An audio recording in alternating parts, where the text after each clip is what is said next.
Assalamualaikum warahmatullahi wabarakatuh. Pada video kali ini saya akan menjelaskan terkait farmakologi obat-obat imunomodulator. Apa itu imunomodulator? Kita langsung saja ke slide selanjutnya. Jadi imunomodulator itu merupakan suatu zat atau substansi, ya, baik alamiah maupun sintesis, yang dapat membantu mengatur keseimbangan sistem imun. Di sini kita lihat dapat mengatur, berarti sistem imun itu dikehendaki ada yang diturunkan dan ada yang dinaikkan. Istilahnya ya, dilihat dari kata juga imunomodulator, modulasi. Jadi memodulasi atau mengatur naik turunnya sistem imun, ya. Karena sangat penting dalam dunia kesehatan, dalam beberapa kasus klinis, kapan sistem imun itu harus diturunkan dan kapan sistem imun tersebut harus dinaikkan, ya.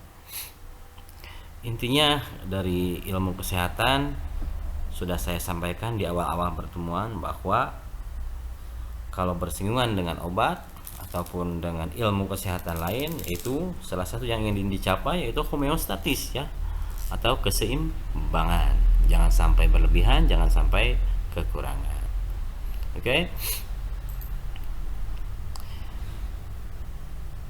Sistem imun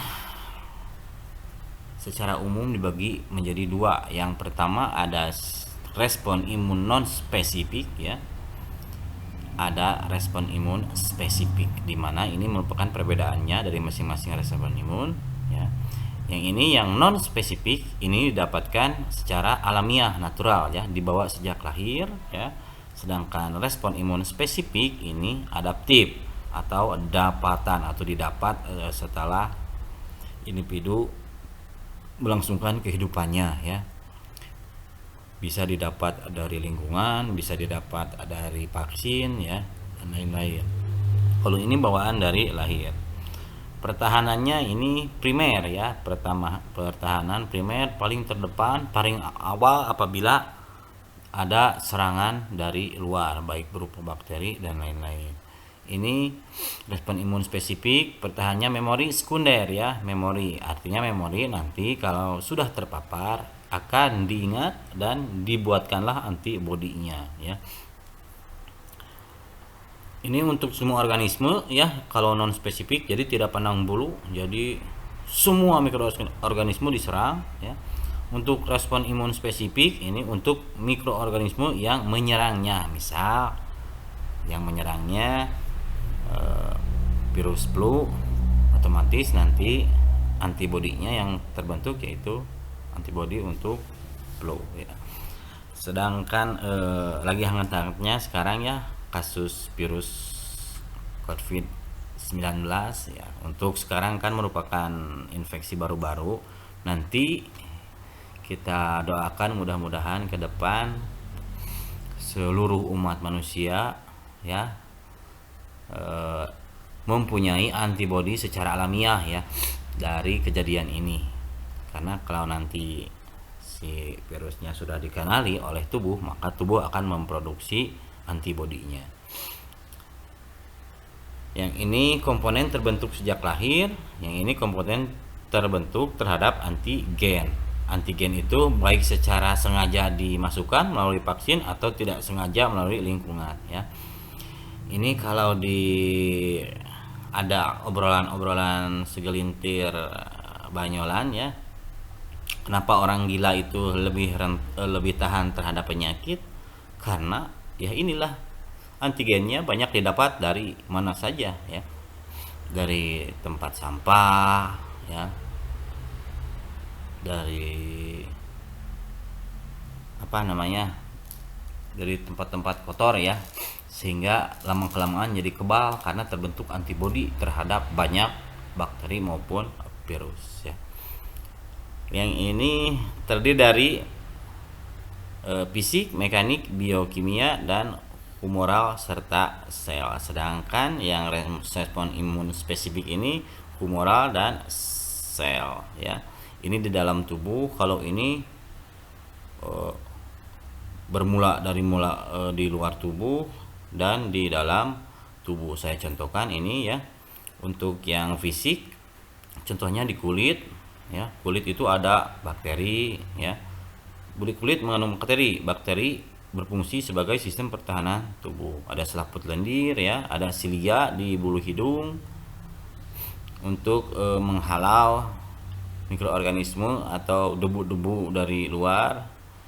Ada berupa batuk juga, berupa bersin juga, merupakan sistem kekebalan tubuh. Itu fisik dan mekanik. Sedangkan yang biokimia ini contohnya asam lambung ya.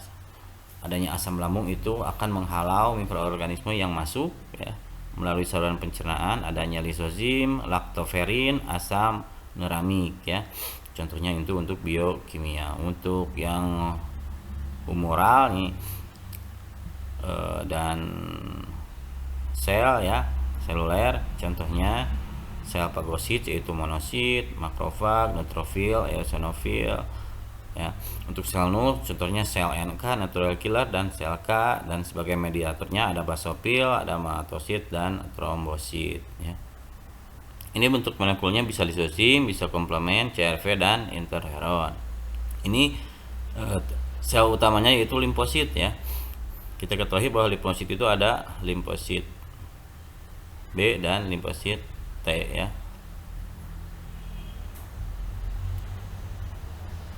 Ini molekulnya berupa antibodi dan sitokin. Jadi imunomodulator merupakan suatu obat yang dapat mengembalikan atau memperbaiki sistem imun yang fungsinya terganggu, atau untuk menekan yang fungsinya berlebihan. Dalam artian memperbaiki sistem imun yang terganggu ya, itu berarti imunodefisiensi atau kekurangan sistem imun ya. Artinya sistem imunnya turun, harus dinaikkan. Atau untuk menekan yang fungsinya berlebihan. Akibat dari kerja imun itu terlalu berlebihan, maka banyak respon negatif ya yang akan keluar. Atau dalam kondisi medis lain, ada beberapa kasus sistem imun itu harus diturunkan untuk penyakit-penyakit tertentu ya. Obat golongan imunomodulator bekerja menurut 3 cara ya. Di antaranya yang pertama imunorestorasi, yang kedua imunostimulasi, dan yang terakhir imunosupresi ya. Poin 1 dan poin 2 ini secara prinsip dia sama, yaitu dia meningkatkan, sedangkan poin 3 dia untuk menurunkan. Kebanyakan obat-obat yang untuk menurunkan sistem imun ini digunakan untuk pengobatan kanker ya, dan pengobatan kanker dan penyakit autoimun lain ya. Ini merupakan tadi sudah jelaskan ya. Jadi imunostimulasi dan imunostimulasi itu disebut dengan imunopotensiasi atau upregulasi atau meningkatkan sistem imun ya. Kalau untuk imunosupresi ya, penekanan sistem imun, ini disebut dengan down regulasi, yaitu untuk menurunkan sistem imun.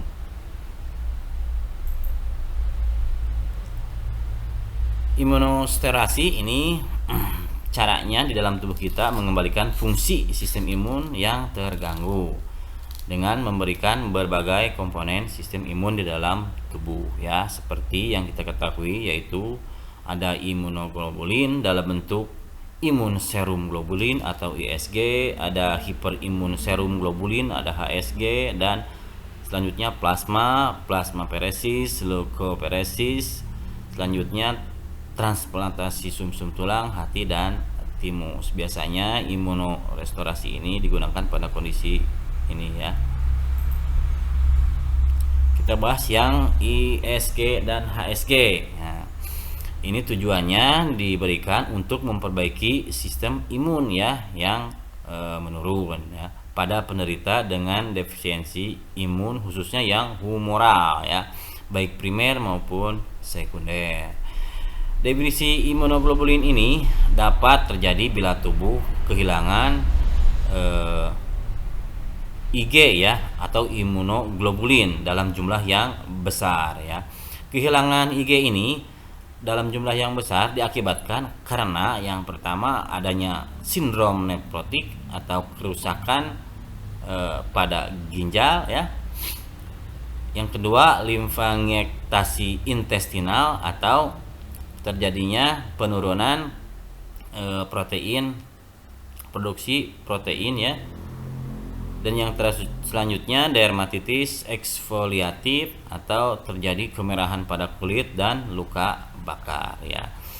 Ini kejadian ini dapat memicu penurunan atau defisiensi imunoglobulin dalam jumlah yang besar. Yang kedua, infus plasma ya, yang segar kayak ini lagi ya, transfusi darah lagi ya. Ini digunakan untuk memperbaiki sistem imun dengan keuntungannya dapat diberikan dalam jumlah yang besar tanpa menimbulkan rasa sakit untuk plasma ya. Tapi harus dicek juga ya darahnya, untuk darah primernya apakah cocok atau tidak juga ya, untuk menghindari terjadinya penolakan. Sekarang yang selanjutnya itu plasmaferis ya, atau digunakan pemisahan sel pada plasma. Ini untuk memisahkan plasma yang mengandung banyak antibodi yang dapat merusak jaringan atau sel, seperti pada penyakit miastenia gravis. Ini pada penyakit ini kan penyakit kelainan imun ya, dimana terjadi pelemahan otot dan syaraf ya, sehingga tidak ada refleks mengunyah karena lemas, kelihatannya lemas. Ada sindrom Goodfastur, ini terjadi inflamasi pada paru-paru ya, pada paru-paru dan ginjal biasanya, dan anemia hemolitik. Ini anemia hemolitik biasanya kelainan dari pembentukan sel darah merah ya, akibat dari autoimun. Yang selanjutnya leukophoresis, ini dilakukan pemisahan leukosit secara selektif dari penderita ya, yang telah dilakukan pengobatan pada kelainan autoimun ya, khususnya pada pasien artritis reumatoid ya, yang tidak baik dengan cara yang sudah ada atau belum berhasil dengan pengobatan yang konvensional. Bisa dilakukan dengan leukophoresis dengan cara pemisahan leukosit secara spesifik. Yang kedua yaitu imunorestorasi ya, bukan hampir sama ya dengan yang pertama, yaitu tujuan utamanya meningkatkan sistem imun dengan cara memperbaiki fungsi sistem imun dengan menggunakan bahan yang merangsang sistem imun tersebut ya, itu imunorestorasi. Berdasarkan sumbernya, imunostimulasi ini dibagi menjadi dua, ada yang biologik, ada yang sintetik ya. Kita bahas satu persatu. Ini untuk yang biologik ya. Yang pertama itu bisa dari hormon timus ya. Yang hormon ini bertanggung jawab pada pematangan sel T dan modulasi sel T yang sudah matang ya. Terdapat 4 hormon timus yang sangat penting, yaitu ada timosin alfa, ada timolin, ada timofaitin, dan faktor humoral timus. Keempat hormon tersebut yang bertanggung jawab terhadap pematangan sel T ya, sel T killer. Semua berfungsi untuk memperbaiki gangguan fungsi imun ya, atau sebagai imunostimulasi, tetapi sifatnya non spesifik ya, digunakan pada usia lanjut, pada keadaan kanker atau autoimunitas, dan pada efek sistem imun atau imunosupresi akibat pengobatan ya, dengan tujuan terjadinya peningkatan jumlah fungsi dan reseptor sel T ya, untuk beberapa imunitas pada pasien tersebut. Efek sampingnya biasanya berupa alergi lokal ataupun bisa secara sistemik. Yang kedua, limfokin, atau dengan istilah lain interleukin atau sitokin ya. Itu diproduksi oleh limfosit yang diaktifkan diaktifkan. Contohnya MAV atau macrophage activating factor, ada MGF atau macrophage growth factor, ada T-cell growth factor atau interleukin 2. Nah, ini perlu digarisbawahi, ini interleukin 2 ini banyak bersinggungan nanti ya. Ada colony stimulating factor ya, dan ada interferon gamma atau IFN gamma. Gangguan interleukin 2 ditemukan pada pasien dengan kanker, penderita AIDS dan usia lanjut serta autoimunitas, karena IL ini erat kaitannya dengan sistem imun ya. Sistem imun, interleukin 2. Selanjutnya interferon. Ada 3 jenis interferon ya, ada alfa, beta, dan gamma. Di mana alfa dibentuk oleh leukosit ya. Ini alfa dibentuk leukosit, sedangkan yang beta dibentuk oleh sel fibroblast ya, yang bukan merupakan limfosit, sedangkan yang gamma dibentuk oleh sel T yang diaktifkan. Jadi intinya semua interferon ini dapat menghambat replikasi virus DNA dan RNA. Sel ganas maupun sel normal ini memodulasi sistem imun. Nah, nanti interferon ini akan dijumpai juga pada obat-obatan kanker ya. Obat kanker, obat virus juga ada ya. Selanjutnya antibodi monoklonal ya. Jadi secara umum fusi 2 sel pada antibodi monoklonal ini dapat membentuk antibodi di dalam tubuh ya. Dan sel yang dapat hidup secara terus-menerus dapat dibiarkan sehingga antibodi tersebut yang dihasilkan menjadi lebih banyak ya. Itu untuk antibodi monoklonal. Sekarang yaitu transfer faktor atau ekstrak leukosit ya. Bukan hanya tumbuhan saja dan tumbuhan dan hewan yang bisa diekstrak, ternyata ini leukosit juga bisa diekstrak ya. Seperti dilysid leukosit ekstrak atau transfer faktor telah digunakan dalam pengobatan imunoterapi ya. Jadi imunostimulasi yang diperlihatkan oleh TF atau transfer faktor yang spesifik asalnya dari leukosit ini digunakan pada kondisi klinis yaitu kandidiasis mukokutan kronik ya. Kandidiasis ini merupakan proses pertumbuhan jamur ya akibat penurunan sistem imun yang berada pada selaput mukosa ya, biasanya di mulut ya. Ada koksidiomicosis ya, yaitu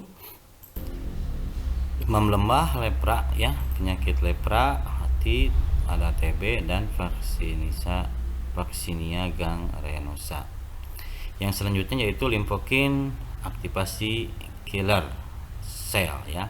Ini merupakan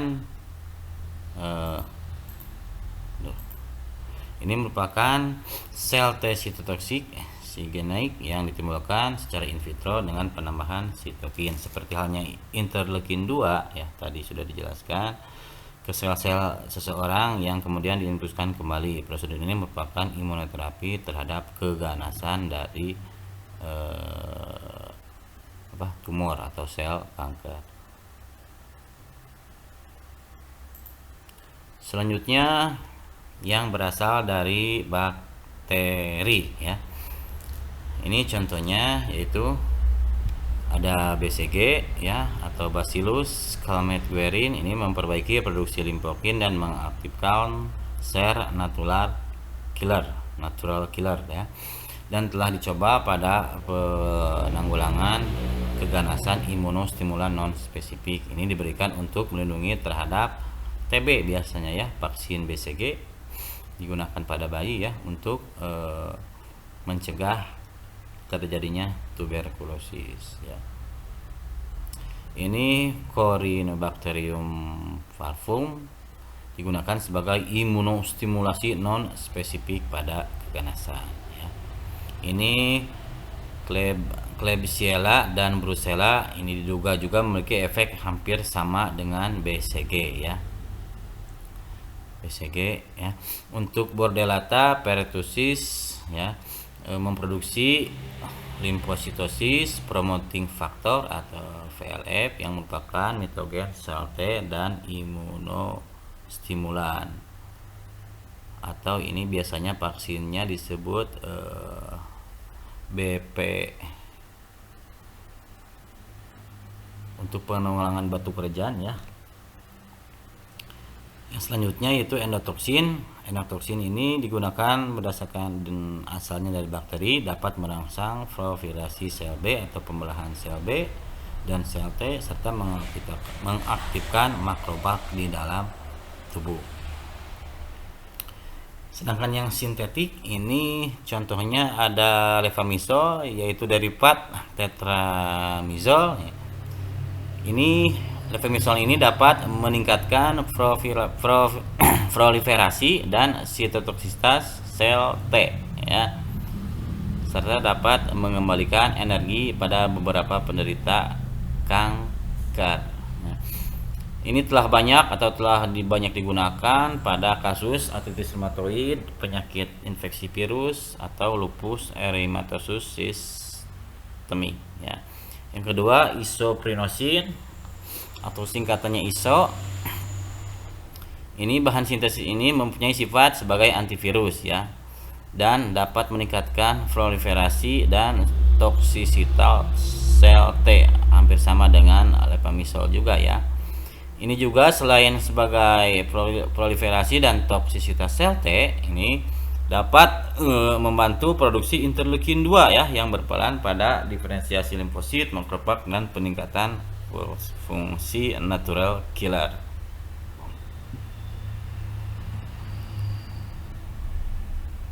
Ini yang ke selanjutnya, yang muranil dipeptida ya. Ini diambil atau didapat dari dinding sel bagian terkecil ya, sel Mycobacterium ya, yang dapat meningkatkan sekresi enzim dan monokin di dalam tubuh ya. Bila diberikan bersamaan dengan minyak dan antigen, muranil peptida ini akan meningkatkan respon seluler dan humoral ya. Jadi sistem imunnya akan meningkat secara signifikan ya. Bahan lain ini contohnya ada azimekson dan siamekson. Diberikan secara oral, tujuannya meningkatkan respon imun seluler. Ada bestatin, tujuannya meningkatkan respon imun seluler dan humoral sama ya. Ada tupsin, diberikan secara parentelan, meningkatkan fungsi makrofag, sel NK, dan granulosit. Ini ada maleic anhidrat ya, dan di vinyl ether cofolimer ini meningkatkan fungsi makrofag dan sel NK. Ada 6 phenylpyrimidol, ini digunakan oral untuk meningkatkan fungsi makrofag dan sel NK, natural killer. Nah, sebelum ke imunosupresi, di sini juga kan banyak sekarang produksi dari bahan alam, contohnya Imbos, Stimunos, itu juga sebagai imunostimulasi ya, untuk meningkatkan sistem imun. Dan banyak sekarang penelitian dari bahan alam sebagai agen imunostimulasi untuk meningkatkan sistem imun ya.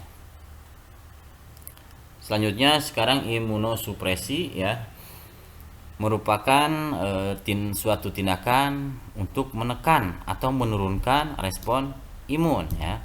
Kenapa harus diturunkan? Ini dibutuhkan pada keadaan klinis, terutama pada pasien yang akan ditransplantasi organ ya, untuk mencegah reaksi penolakan ya. Pada berbagai penyakit inflamasi juga digunakan ya, untuk yang menimbulkan kerusakan gejala sistemik seperti penyakit autoimun atau autoinflamasi ya. Jadi penurunan sistem imun itu tadi di awal juga sudah disinggung ya, untuk transplantasi, jadi supaya si organnya tidak ditolak oleh tubuh kita ya. Ini yang steroid.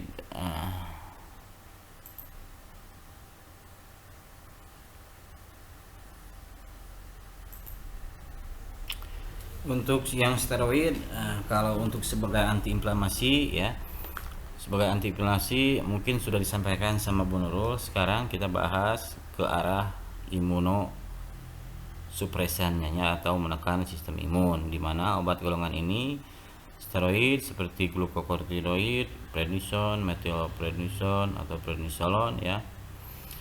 Ini menunjukkan efek antiinflamasi yang luas dan imunosupresi. Mungkin sudah dijelaskan sama Bu Nurul ya, bahwa kortikosteroid pada antiinflamasi dia bekerja di fosfolipid, fosfolipase ya. Ini contohnya ya. Kita lihat di sini di gambar. Kita perbesar sedikit. Bahwa obat steroid contohnya di sini prednison dia bekerja pada fase 2 dan 6. Di sini dia bekerja 2 dan 6. Nah, di sini pada fase proliferasi sel ya. Ini sel B itu kan sebagai imunostimulan ya. Ini dihambat di sini. Dihambat perbanyakannya oleh prednison ya.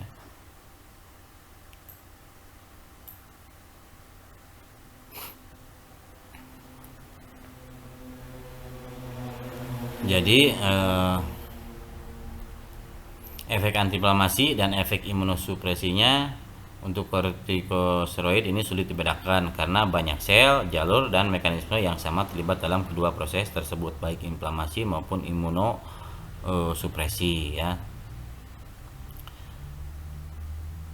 Obat ini efektif terhadap penyakit autoimun yang sel T-nya dependen seperti tiroid Hashimoto ya, berbagai kelainan kulit seperti polymyositis dan penyakit rematik, hepatitis aktif, dan inflammatory bowel disease ya. Yang kedua yaitu siklosfosfamid atau sitosan dan chlorambucil ya. Ini merupakan agen yang banyak digunakan pada obat kanker ya. Ini merupakan alkylating agent yang banyak digunakan dalam pengobatan imun sesuai dengan kemoterapi kanker pada transplantasi sumsum tulang. Oleh karenanya efek toksiknya hanya digunakan pada penyakit berat. Jadi selain dari efek utama, ini efek toksiknya juga digunakan pada berbagai gejala klinis ya. Ini yang siklosfosfamid bekerjanya di 2 ya. Yang ini dia bekerja di site 2, bekerja di sini hampir mirip dengan tadi ya, dengan golongan glukokortikoid. Glukokortikoid tadi site 2 dan site 6, sedangkan yang siklosfosfamid bekerjanya di site 2. Antagonis purin. Nah, antagonis purin juga ini biasa digunakan untuk pengobatan anti kanker juga ya. Contohnya azathioprine dan mycophenolate atau mofetil azathioprine digunakan di klinis sebagai transplantasi artritis reumatoid, inflamasi bowel disease, penyakit saraf, dan penyakit autoimun lainnya seperti psoriasis. Ini mekanisme kerjanya. Untuk azathioprine kita lihat bekerja di tahap 2 atau site 2 sama ya sini. Ini kalau mekanisme kerja dalam tubuhnya, azathioprine ini merupakan prodrug ya. Dalam tubuh dia berubah menjadi 6 metakartopurin ya, sehingga dia intinya dia itu menghambat kelangsungan hidup dari sel T ya. Untuk azathioprine. Obat yang kedua yaitu mycophenolate mofetil, merupakan inhibitor iosin monofosfat dehidrogenase yang berperan pada sintesis guanosin. Ini digunakan pada pasien yang akan transplantasi organ, biasanya jantung, hati, dan ginjal. Pada penyakit lain seperti artritis reumatoid dan kondisi psoriasis ya.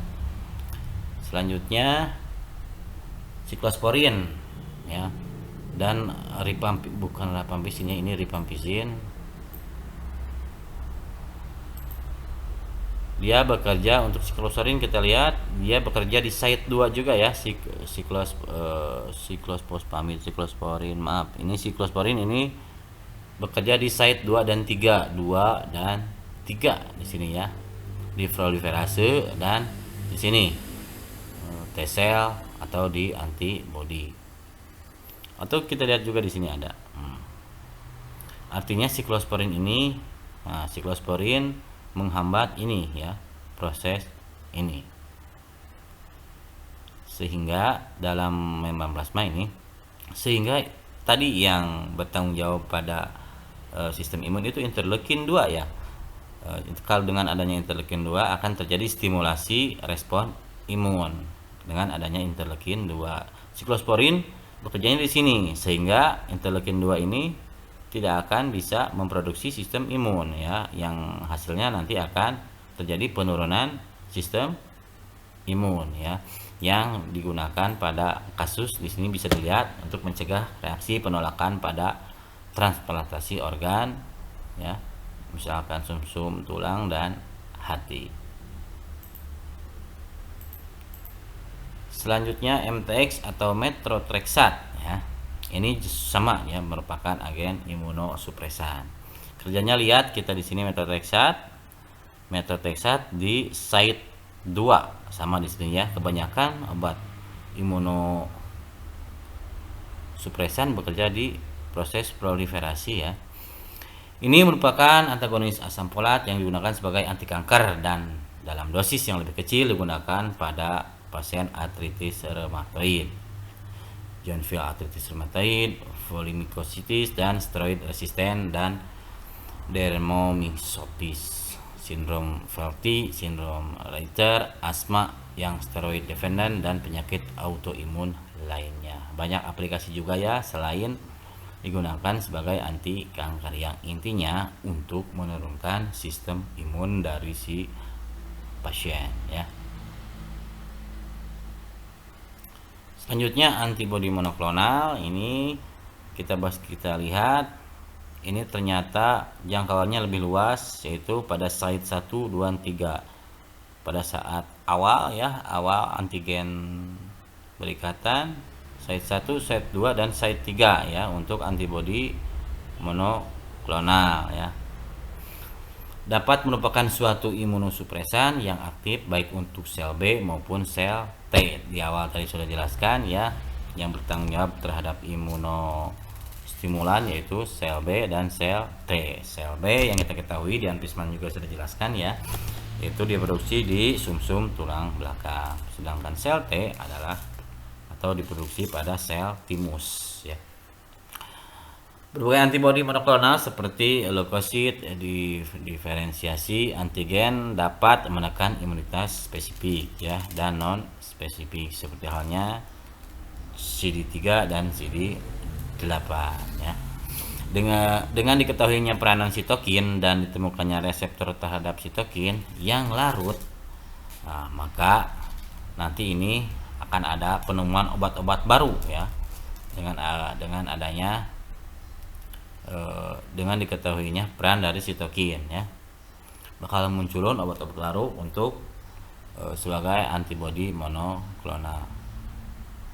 Dan yang terakhir yaitu imunosupresan lain. Ini bisa berupa radiasi, drainase ductus thoracicus dan pemberian interferon dosis tinggi yang telah banyak digunakan secara eksperimental dalam klinik sebagai imunosupresan. Jadi di sini contohnya interferon beta ya. Ini dapat menghambat sel T ya. Sel T tadi ya, sel T ini untuk meningkatkan sistem imun ini dihambat. Ini juga bisa menghambat sel T di sini. Ini juga bisa menghambat sel T di sini sebagai imunosupresif ya, atau penekan sistem imun. Oke, untuk pertemuan kali ini kita cukupkan sekian. Apabila ada pertanyaan silahkan komen di kolom komentar di Classroom. Sekian, semoga ilmunya bermanfaat. Wassalamualaikum warahmatullahi wabarakatuh.